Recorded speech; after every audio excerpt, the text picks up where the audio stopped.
Çevre çiftçilerde, çevre köylerine gelen domateslerle burada dartıp kurutmaya koyuyoruz. Ondan sonra kuruttuktan sonra topluyoruz. İzmir tarafından fabrikalara gönderiliyor. Dış devletlere, ekseri Amerika, İngiltere, Fransa, Dubai'ye kadar gidiyor. Şartlarımız çok zor. Gece saat 4.30 falan kalkıyorlar, akşam 8'e kadar çalışıyorlar.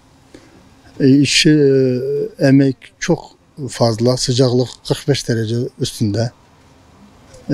Burada çadırda da yaşıyorlar. Su, elektrik yetersiz. Sivrisinekler çok. Yatamıyorlar geceleri, birliktesiz olmuyor. Herkes kendi işine bakıyor. Kimse işe bakmıyor. Kimse işin derdini anlamıyor. Fakir fukara burada sürünüyor, ben size söyleyeyim. Günde en az 70-80 ton falan geliyor. 80 kişi bunu kesiyorlar. 5-6 gün içinde kurumaya başlıyor. 5-6 gün içerisinde topluyorlar, çuvala koyup gönderiliyorlar. Domates yaklaşık 2 ay falan sürüyor. 7. ayda başlıyor kesimi. 9. ayın bugün 9. ayın 5'idir zaten. Bir 9. ayın 10'a kadar gidecek. Ondan sonra toplayıp gidiyorlar. Şimdiye kadar 45 gündür çalışıyoruz burada. Sabah 5'te kalkıp akşam 7.30'da geliyoruz. Bunun zorluğu var tabii. İşte benim işim de burada domatesde tuzlamak işidir. Domatesin korunması için tuzlamak gerekiyor. İşte bu domates koruyup Avrupa'ya gidiyor. İlk önce İzmir'e gidip işletip Avrupa'ya gidiyor. Ondan Avrupa'da da pizza falan oluyor işte. 1-2 ton gidiyor yani günde. Yani ne kadar tuz fazla alsan o kadar çabuk oluyor.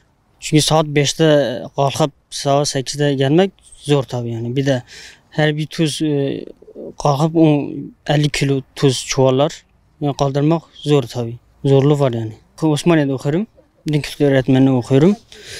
İşte kışını gidip okuyorum. Yazında gelip haşlama çıkarmak için çalışıyorum abi. Gelen çok. Üniversite öğrencisi olanlar var. Hani ataması olanlar yine gelen var. Şimdi çıkaramıyorlar. Mecbur çalışmak zorundalar. Domates kesiyoruz. Kurutmalık domates. Hava sıcak. Arada bir rüzgar geliyor da bazı günler yok. Saat 5'te geliyoruz sabah. 8'de kahvaltıya gidiyoruz. 8'den sonra güneş daha bir kızgın oluyor. Daha sıcak oluyor. Öğlenleyin 2 saat mola veriyoruz. Çünkü hava aşırı sıcak oluyor.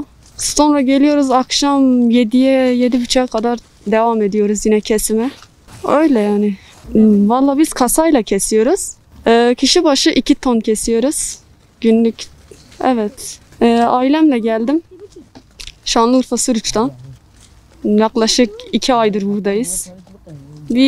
Bir hafta sonra da eve döneriz. Ailemle beraber kalıyorum.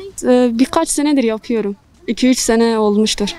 Buradan kazandığımız parayla kendime dershane tutarım, kitap alırım. Sınava hazırlanırım. Harçlık niyetine.